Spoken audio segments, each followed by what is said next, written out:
La République démocratique du Congo a annoncé lundi dernier la fin de l'épidémie d'Ebola dans la province du Kasaï.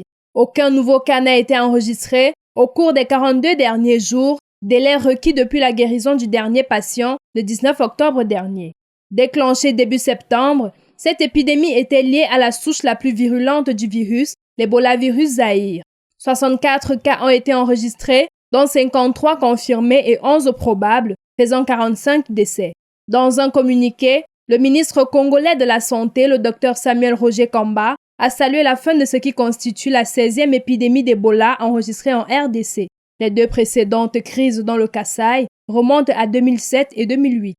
Le Nigeria a annoncé le 1er décembre 2025 avoir accordé l'asile politique à Fernando Dias, candidat de l'opposition à la présidentielle du 23 novembre en Guinée-Bissau.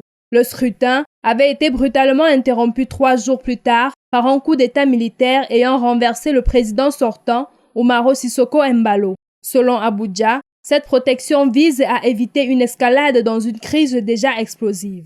Fernando Dias affirme avoir remporté l'élection et accuse Umaro Sissoco Embalo d'avoir organisé le putsch pour empêcher l'annonce des résultats alors que le dépouillement était presque achevé. L'opposant dit avoir échappé à une tentative d'arrestation avant de se cacher puis de trouver refuge au Nigeria.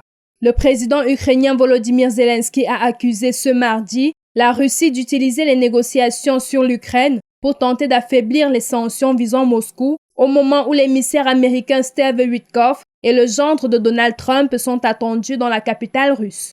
Les renseignements ukrainiens partageront avec leurs partenaires les informations que nous avons sur les véritables intentions de la Russie et ses tentatives d'utiliser le travail diplomatique comme couverture à affaiblir les sanctions, a déclaré Volodymyr Zelensky sur Telegram. De son côté, la Russie reçoit Steve Witkoff pour un nouvel échange diplomatique sur l'arrêt des combats en Ukraine.